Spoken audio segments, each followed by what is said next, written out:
It's time to review the movie, The Vampire Next Door, from 2024. So, let's get started.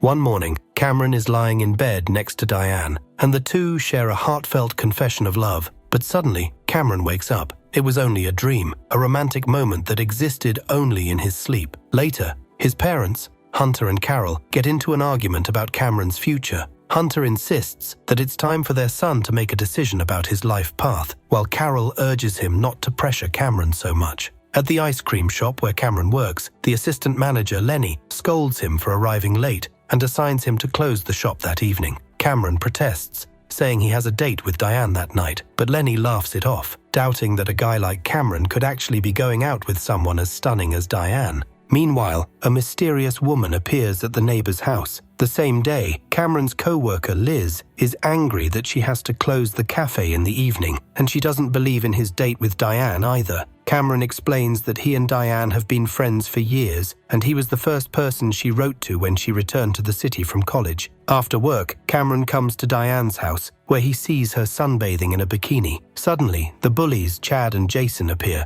accusing the boy of spying on Diane and secretly taking pictures of her. They throw Cameron's phone on the road. Diane comes out to hear the noise, and Cameron assures her that he wasn't spying on her, trying to prove it, but his phone is run over by a car. Diane believes him and orders the bullies to leave, and then Cameron leaves too. In the evening, Cameron accidentally sees his neighbor Victoria undressing through the window, but she immediately notices the boy, forcing him to hide. During dinner, Hunter says that he won't buy his son a new phone because he had to fight back against the bullies. Suddenly, the doorbell rings, and Cameron is horrified to see his neighbor Victoria. But when he shyly opens the door, only Diane stands on the threshold. They go to a pizzeria for a bite to eat, where Diane apologizes for leaving Cameron without a phone. When Cameron sees his friend Martin, he calls him over, although Diane asks him not to. Martin, seeing Diane, is embarrassed for some reason and walks away. On the way home, Diane finally reveals the reason. It turns out that Martin broke up with her right at the prom for an unknown reason. Cameron is very surprised and says that he would never leave such a beautiful woman. Then Diane recalls the night Cameron came to her house and they drank her father's alcohol together. She says that she wanted to tell him something that night that she had never told anyone, but he fell asleep. Suddenly, Cameron sees Victoria again, and because of this, he quickly returns home. When he runs into his room, Victoria mysteriously appears right behind him. Cameron immediately begins to make excuses for peeping, as he usually sees an elderly woman in the next window. Victoria says that she will be living in the woman's house for a while and demands that Cameron drive her around town in his car for a few days as punishment for peeping. The guy replies that he hasn't paid the car insurance, but Victoria categorically says that this is his problem. Later, Cameron drives Victoria to an office building, where she takes the keys to his car so that he won't leave without her. The security guard lets Victoria in, and Cameron goes to the building half an hour later, tired of waiting for her in the car. Suddenly, a bloody guard runs out of the door and begs for help.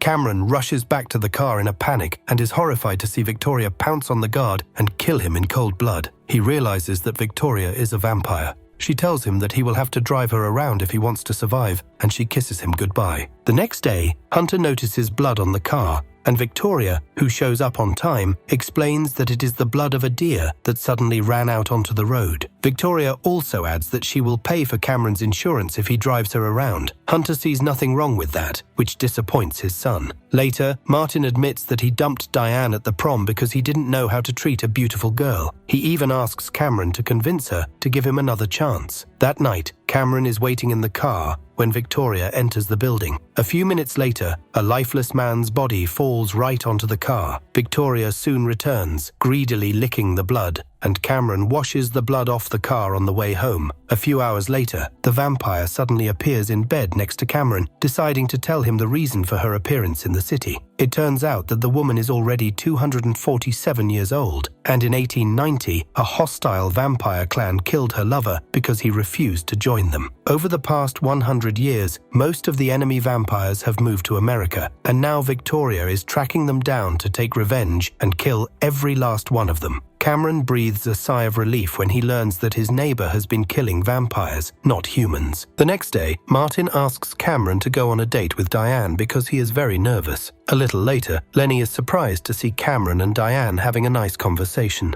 In the evening, Victoria says that today she will destroy one of the last enemies, after which she will have to find their evil leader who killed her beloved. Despite Victoria's order to stay in the car, Cameron accompanies her to the building. There, they find an enemy who fires a gun several times, and Cameron falls to the floor. Victoria rushes at the enemy and eliminates him by biting him hard on the neck. After that, Cameron gets up and confesses to his companion that he is not wounded and fell to the floor only to distract the enemy. Before saying goodbye, Cameron asks Victoria to show up at Martin and Diane's date so that he has an excuse to go with them. The next day, Liz invites Cameron to watch her friend's band perform in the evening, but he politely declines. On their date, Cameron breaks the awkward silence by telling them that Martin really wants to play baseball professionally. As soon as Diane goes to the restroom, Victoria appears and calls Cameron to go outside with her. Cameron confesses to Victoria that he has been in love with Diane for several years, just like Martin. Cameron explains that he specifically wants Diane to spend some time with Martin so that she can finally realize how boring he is. In the evening, Cameron shows Victoria the bullies who are constantly picking on him. The girl deliberately provokes Chad to hit Cameron and then teaches him several strong punches so that he can finally stand up for himself. Cameron boldly approaches Chad and punches him hard in the ribs, making him writhe in pain.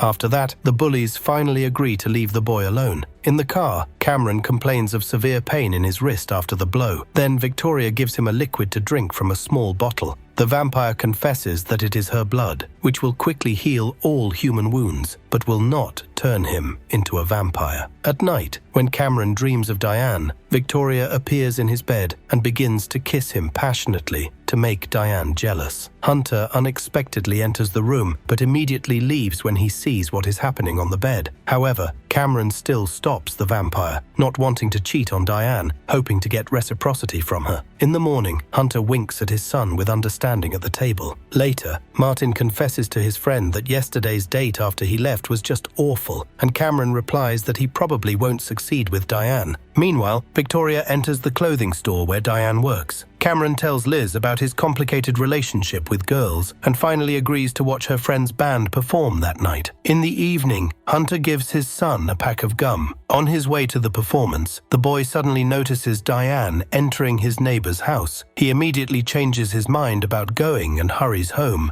Meanwhile, Liz can't wait for him at the concert venue. Cameron is very jealous when he sees Diane and Victoria kissing from the window of his house, and then they turn off the light and go to bed together. In the morning, Cameron sees Diane leave her neighbor's house, and Victoria comes out after her and asks him with a smile if he liked the show. Cameron gets very angry and says that he refuses to work for her, but the vampire abruptly grabs him by the collar and declares that they will definitely finish the job together. Later, Cameron invites Martin to go on another date with Diane, promising to help his friend. He then goes to a cafe where Liz slaps him for not showing up to the concert last night. Cameron goes to a clothing store where Diane tells him that Martin has asked her out again the same day. Carol gives her son a new phone, but asks him not to tell his father about it yet. Later, Cameron orders Martin to wear an earpiece with a microphone on the date so that he can give his friend advice if necessary. On the date, Cameron hears the entire conversation between the couple, after which a satisfied Diane gives Martin the car keys to take her wherever he wants. Cameron tells his friend to take the beauty home, but he refuses and takes her to a secluded place. Annoyed, Cameron hurries after the couple and sees Diane whispering something into an earpiece from behind a tree and then throwing it out the window. This means that the girl has known about the earpiece all along. Suddenly, Diane bites Martin's neck, revealing that she is also a vampire. Upset, Cameron goes to Liz's cafe, but she is not there. Soon, Diane shows up, and Cameron is afraid of her because he thinks she eliminated his friend.